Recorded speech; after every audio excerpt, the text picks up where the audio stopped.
একটা পরোটা ছিঁড়লেই যদি পাতার পর পাতা খুলে যায়, নরমের সাথে হালকা ক্রিস্পি ফিল আসে, তাহলে কেমন লাগবে? আজকে আমি আপনাদের সাথে শেয়ার করব একদম পারফেক্ট লেয়ার্ড পরোটা বানানোর সিক্রেট, যেটা ঘরেই খুব সহজেই বানানো যাবে, না বেশি ঝামেলার, না কোনো কঠিন স্টেপ।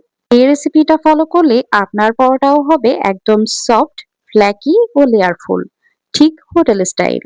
তাই ভিডিওটা স্কিপ না করে শেষ পর্যন্ত দেখুন, কারণ ভিডিওর মাঝে মাঝে আমি শেয়ার করব সেই ছোট ছোট টিপস যেটা বানিয়ে দেয় পারফেক্ট পরোটা। হ্যাঁ, আমি জানি আমি অনেক কথা বলে ফেলছি। ভিডিওটা শুরু করা যাক। প্রথমে একটা মিক্সিং বোলের মধ্যে ময়দা নিয়ে নিচ্ছি। পরোটা ময়দা দিয়ে করলে অনেক বেশি ভালো হয়, তবে চাইলে আটা দিয়েও করা যায়। ময়দা এখানে আমি 600 গ্রাম দিয়েছি। 1 টেবিল চামচ চিনি দিয়েছি। 1.5 টেবিল চামচ গুঁড়া দুধ দিয়েছি। গুঁড়া দুধটা অপশনাল। স্বাদ মতো লবণ দিয়েছি। এখানে আমি 1 চা চামচ লবণ দিয়েছি। 1 চা চামচ ইস্ট দিয়েছি। 1 চা চামচ রান্নার সয়াবিন তেল দিয়েছি। শুকনো উপকরণগুলো ময়দার সাথে একটু ভালো করে মিশিয়ে নিচ্ছি। মাঝখানে নরমাল তাপমাত্রায় থাকা পানি দিয়ে দিচ্ছি আর একটা সফট খামির রেডি করছি। খামিরটা সফট থাকবে, তবে হাতে লেগে যাবে না, ঠিক এরকম করেই তৈরি করতে হবে, অল্প অল্প পানি দিয়ে। একসাথে পানি না দিয়ে অল্প অল্প করে পানি দিয়ে এরকম একটা খামির রেডি করে নিতে হবে, যেটা হাতে চিপকে যাবে না, তবে এরকম নরম থাকবে আর বেলতেও কষ্ট হবে না। কারণ পরোটা যদি বেলতে কষ্ট হয় তাহলে অনেক ঝামেলায় পড়তে হয়। তাই ডোটা সফট করে তৈরি করে নেওয়াই বুদ্ধিমানের কাজ। অনেকেই পরোটা বেলতে ঝামেলার মনে করেন, তবে নরম করে পরোটা যদি ডোটা তৈরি করতে পারেন সেক্ষেত্রে খুব দ্রুতই বেলা হয়ে যায়, কষ্ট হয় না। ডোটা আমি 6টা সমান ভাগে ভাগ করে নিচ্ছি। ডোগুলো আমি এখন এরকম গোল করে নেব সবগুলো, আর একটা প্লেটে তুলে রাখবো আর ঢেকে রাখবো অবশ্যই, এতে করে আর এটা শুকিয়ে যাবে না। শুকিয়ে গেলেও বেলতে কষ্ট হয় আর পিঠাগুলো পারফেক্ট হবে না, পরোটাগুলো। এখন বেলে নিচ্ছি। রেস্ট পাওয়ার কারণে এটা বেলতে অনেক বেশি সহজ হয়ে যায়, আর বিশেষ করে ইস্ট দিলে এটা বেলা অনেক সহজ হয়ে যায়। এরকম পাতলা করেই কিন্তু আমি বেলে নিয়েছি। তো এভাবে সবগুলো বেলে নেব এরকম পাতলা পাতলা করে। আপনারা চাইলে আরেকটু ছোট ছোট করে লেচি কেটে আরো ছোট ছোট করে তৈরি করতে পারবেন, কোনো সমস্যা নেই। এখানে মাখন নিয়েছি মেল্ট করা। মাখনের পরিবর্তে এখানে মার্জারিন অথবা ঘি নিতে পারেন। আবার কেউ চাইলে তেল দিয়েও করতে পারবেন, কোনো সমস্যা নেই। তেল দিয়ে করলে একটু কর্নফ্লাওয়ার দিতে হবে। আর চেষ্টা করবেন বাটারটা একেবারে মেল্ট না করে একটু নরম বাটারটা এখানে লাগাতে, এতে করে বাটারটা এখানে সেট হয়ে থাকবে আর লেয়ার গুলো একদম দেখা যাবে। তো যাই হোক, আমি এটা এভাবে করে মেল্ট করে একটু ঠান্ডা করে নিয়েছি আর ঠান্ডা হওয়ার পরে এখানে দিচ্ছি। তো একটার উপর একটা রুটি রেখে মাঝখানে এরকম বাটার লাগিয়ে নেব। 6টা রুটি ঠিক আমি এভাবে করে একটার উপর একটা দিয়ে নেব আর এরকম মাঝে মাঝে বাটার লাগিয়ে দেব। কিভাবে করছি কাজটা একটু খেয়াল করবেন। সবগুলো রুটির সাইজ টেনে টুনে সমান করে নিতে হবে, আর যদি বেশি বড় দেখায় উপরেরটা একটু কেটে নিতে পারেন, তাহলে আর সমস্যা হবে না। এভাবে করেই কিন্তু আমি সবগুলো দিয়ে নিয়েছি একটার উপর একটা। যেটা ছোট মনে হচ্ছে একটু টেনে টুনে আমি ওটার সাইজে করে নিচ্ছি।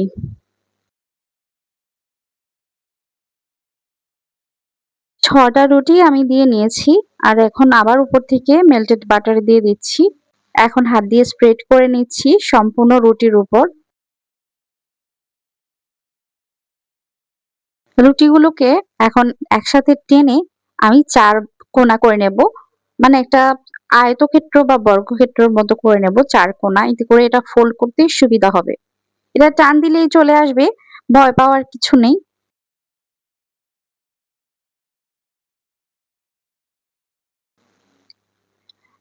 4 কোনা করার পর এভাবে করে আরেকটা ফোল্ড করে নিচ্ছি আর উপর থেকে আবারও বাটার লাগিয়ে নিচ্ছি। হাত দিয়ে ভালো করে ছড়িয়ে দিয়েছি। এখন ওপাশ থেকেও এটা ফোল্ড করে নিচ্ছি। ঠিক এভাবেই করতে হবে। উপর থেকে আবার এপাশেও বাটার লাগিয়ে নিচ্ছি।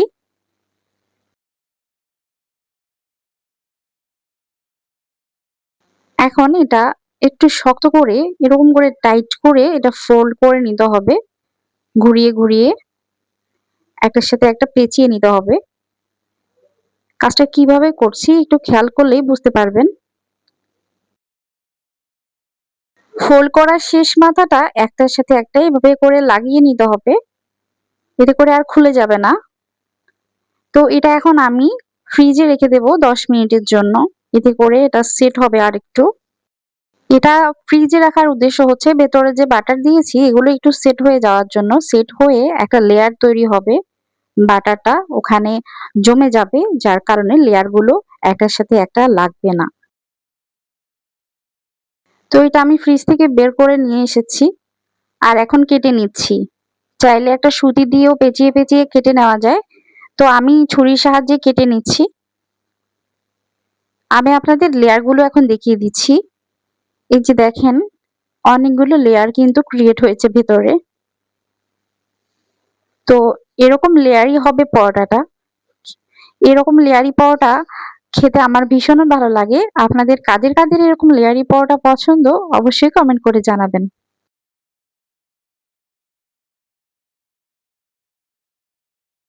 সবগুলোই আমি এভাবে করে তৈরি করে নিচ্ছি, কেটে নিচ্ছি আর কি। সবগুলো আমার কেটে নেওয়া হয়ে গেছে।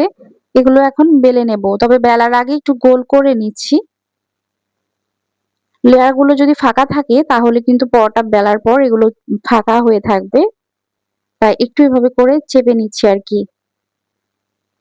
তো উপর থেকে আর কিছু ময়দা দিয়ে আমি এগুলো একটু পাতলা পাতলা করেই বেলে নেব, কারণ এগুলো ফুলে যাবে যেহেতু ইস্ট ব্যবহার করেছি। তাই একটু পাতলা করেই করার চেষ্টা করবেন। আর প্রয়োজনে কাটার সময় আরেকটু চিকন চিকন করে কাটবেন, তাহলে পরোটা আরো বেশি হবে। আমার তো এখানে 9টা পরোটা হয়েছিল, কিন্তু আমি যদি আরো পাতলা করতাম, পাতলা করে কাটতাম, তাহলে এখানে আরো অনেক পরোটা হতো। পরোটাগুলো এমনিতেই অনেক মোটা মোটা হয়েছে, এত মোটা পরোটা আসলে খাওয়া যায় না, একটাই খাওয়া যায় না। তাই ডো থেকে কাটার সময় একটু কম করে কাটবেন, চিকন চিকন করে কাটবেন। এতে করে পরোটাগুলো পাতলা পাতলা করে বেলে নিতে পারবেন। চুলায় চলে এসেছি, সবগুলো পরোটা আমার বেলে নেওয়া হয়ে গেছে।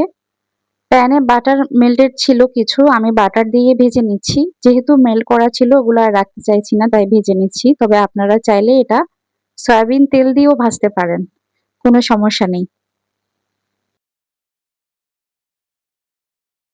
পরোটা ভাজার সময় চুলার জালটা মিডিয়াম টু হাই হিটে থাকবে।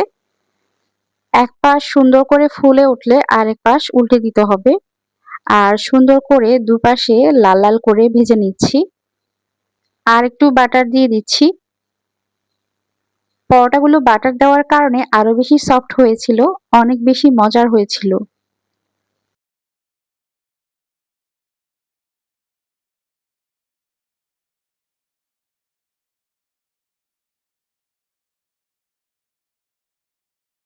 পরোটাগুলো ভাজার পর এই যে দেখতে পাচ্ছেন লেয়ারগুলো একদম দেখা যাচ্ছে। এখন যদি টান দিই সবগুলো লেয়ার কিন্তু উঠে আসবে। ঠিক এরকম হবে লেয়ারি পরোটাগুলো। তো এভাবে করে আমি সবগুলো পরোটা ভেজে নিচ্ছি। আর ভিডিওর এ পর্যন্ত কে বা কারা দেখেছেন আমি জানি না। তো যদি এ পর্যন্ত এসে থাকেন আর একটা লাইক দিতে ভুলে গিয়ে থাকেন, অবশ্যই একটা লাইক দিয়ে দিবেন মনে করে। আর যদি বেশি ভালো লাগে তাহলে চ্যানেলটি সাবস্ক্রাইব করে রাখতে পারেন এরকম ভিডিও আরো পাওয়ার জন্য।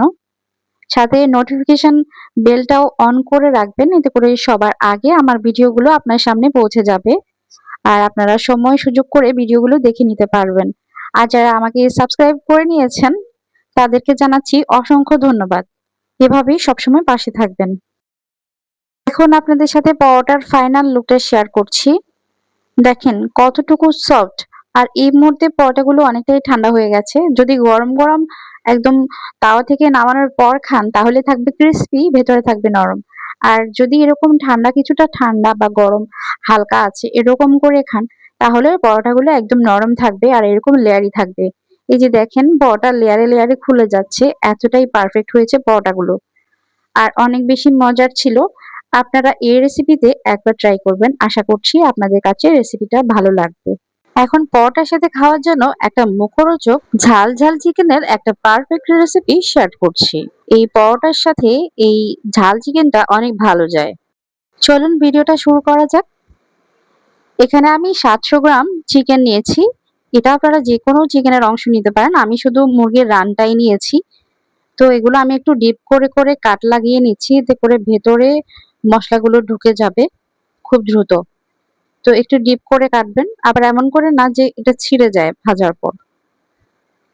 তো এভাবে করে আমি কেটে নিয়েছি। এখন মেরিনেশনের জন্য সবকিছু দিয়ে নিচ্ছি একটা মিক্সিং বোলে। এখানে আমি ১ টেবিল চামচ টক দই দিয়েছি। ১ চা চামচের ৪ ভাগের ১ ভাগ দিচ্ছি হলুদের গুঁড়া। আর দিচ্ছি ১ টেবিল চামচ লাল মরিচের গুঁড়া। এখানে চাইলে কমিয়ে দেওয়া যাবে। ১ চা চামচ জিরার গুঁড়া আর ১ চা চামচ দিয়েছি কাশ্মীরি মরিচের গুঁড়া। এটা ঝালের জন্য না, এটা একটু কালার করবে এইজন্যই দিয়েছি। ১ টেবিল চামচ দিয়েছি গরম মসলার গুঁড়া, স্বাদ মতো লবণ দিয়েছি। ১ টেবিল চামচ দিচ্ছি টমেটো সস। ১ টেবিল চামচ আদা ও রসুন বাটা মিলিয়ে দিচ্ছি। তেল দিয়ে দিচ্ছি ২ চা চামচ। সমস্ত উপকরণ আমার দেওয়া শেষ। এখন খুব ভালো করে একটু মিশিয়ে নিচ্ছি মেরিনেট গুলো। মশলাগুলো ভালো করে মেখে নিতে হবে। তো এটা আমার মাখানো হয়ে গেছে। আমি এখন চিকেন গুলো দিয়ে দিচ্ছি। চিকেনের গায়ে কোনো পানি থাকলে এগুলো মুছে নেবেন কিচেন টাওয়েল দিয়ে। তো সবগুলো চিকেনের গায়ে আর যেগুলো কাট করেছি সেগুলোর ভেতরেও কিন্তু আমি ভালো করে একটু মশলাটা ঢুকিয়ে দেব। এটা চাইলে আপনারা ০.৫ ঘন্টা বা ১ ঘন্টার জন্য রেস্টে রাখতে পারেন। তবে আমি সাথে সাথেই ভেজে নেব। আর তাছাড়া আমার ভিডিও করছি, ভিডিও করতে করতেও একটু লেট হয়েছে। তাই এটা মেরিনেশন হয়ে গেছে। তো আপনারা চাইলে এটা ২-৩ ঘন্টা রেখে দিতে পারেন। এতে করে আরো ভালো রেজাল্ট পাবেন। তো আমি চুলায় তেল দিয়ে দিয়েছি ২ থেকে ৩ টেবিল চামচ। মিডিয়াম হিটে রেখে এখন চিকেনগুলো ভেজে নেব। আর এটা ঢাকবো না, এটা না ঢেকেই কুক করার চেষ্টা করবেন। এতে করে চিকেনগুলো আর খুলে যাবে না গা থেকে। তো আমি এখন চিকেনগুলো এক পাশ হয়ে গেছে উল্টে পাল্টে দিচ্ছি। এভাবে করে চারপাশে ঘুরিয়ে ঘুরিয়ে এটা ভেজে নিতে হবে। প্রয়োজনে চুলার জালটা একটু কমিয়ে দিতে পারেন। চিকেনগুলো আমার ভেজে নেওয়া হয়ে গেছে। এগুলো আমি এখন উঠিয়ে নিচ্ছি, একটা স্ট্রেনারের উপর নিয়ে নিচ্ছি। এতে করে এক্সট্রা যে তেলগুলো আছে এগুলো ঝরে যাবে। একদম শর্টকাট ভাবে আপনারা এই চিকেনটা ভেজে নিতে পারেন। আর খেতে অসম্ভব মজার হয়। একদম ঝাল ঝাল একটা চিকেন। একদম তৃপ্তি করে খেতে পারবেন। আর পরোটার সাথে, রুটির সাথে, ভাতের সাথে সবকিছুর সাথেই খুব ভালো যায়। ট্রাই করবেন। আর আজকের পরোটার রেসিপির সাথেও ট্রাই করতে পারেন। অনেক মজার। আর দেখেন চিকেনগুলো কিন্তু একদম খুলে যাচ্ছে এরকম। তো ঢেকে না রাখলে যে চিকেন কুক হয় না এরকম কিছু না। আজকে এখানেই বিদায় নিচ্ছি। ইনশাআল্লাহ আবার দেখা হয়ে যাবে। আজকের মতো আল্লাহ হাফিজ। আসসালামু আলাইকুম।